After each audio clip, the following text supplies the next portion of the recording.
Ayoko man umalis ng Kapalonga pero kailangan kasi marami tayong kailangang biling materyales para sa beach house na ating pinapagawa. Nandito na tayo sa Maynila at marami tayong mga kailangan gawin. Oops. Pero bago yan, ito muna ang mga nangyari. Pag-uwi natin sa bahay, sinalubong agad tayo ni Panda Colette. Napaka-cute talaga ng aso kong ito. Tapos dinatnan ko ang dalawang little boys na nagsiswimming dito sa bahay. Sila MC at si Nathan. Siyempre para mas nakakaaliw, pinag-dive natin sila ng paulit-ulit. Kami sa bahay, the food namin yan. Meron tayo ditong hipon, pusit at Bicol Express. Napakasarap talagang kumain sa sarili mong bahay.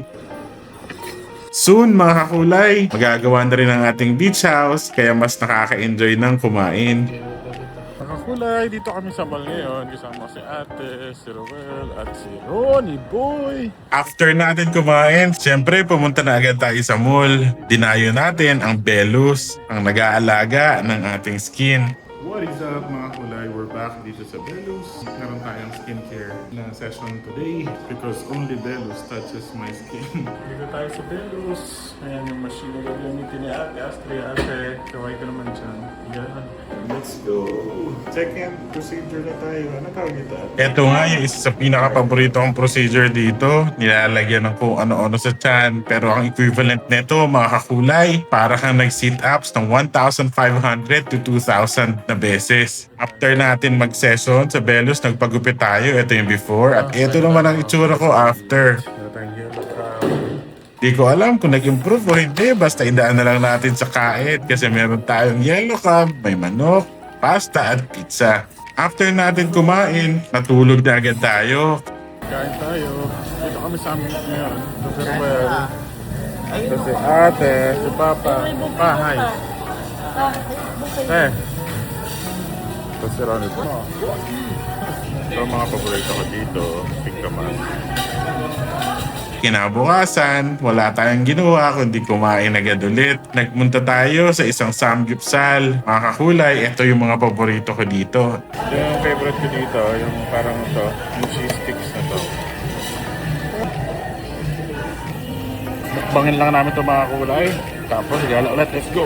Makatapos natin kumain, bumiyahe agad tayo. Kasama natin si Ate Doc, si Roel, si Ronnie Boy. Mga kakulay, medyo malayo ang biyahe natin. Papunta tayo ng Bulacan kasi sa Bulacan lang makikita ang mga imported na mga materials na gagamitin natin sa ating swimming pool. Hindi kasi biro ang pagpapagawa ng swimming pool, mga kakulay. May mga machine, may mga equipments na talagang sa ibang bansa mo lang mabibili. Nahanapin mo talaga kung sino ang nag-i-import sa kanila. Nakakatuwa nga na meron dito mga nagpa-picture sa atin. Meron ding mga nanghingi ng stickers. Mag-adet si Ronnie Boy.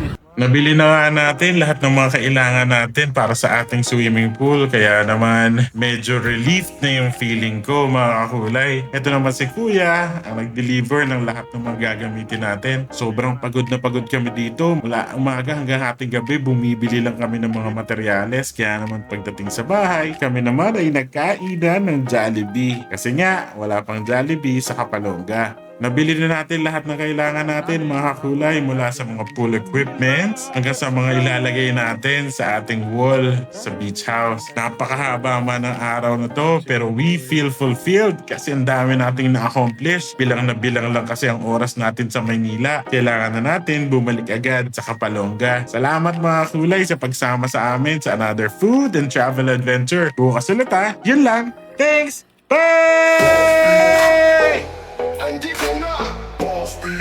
Laging na street, walang pa. Boss B. Boom, boom, walang tatalo pa. Boss B. Tatak may dala.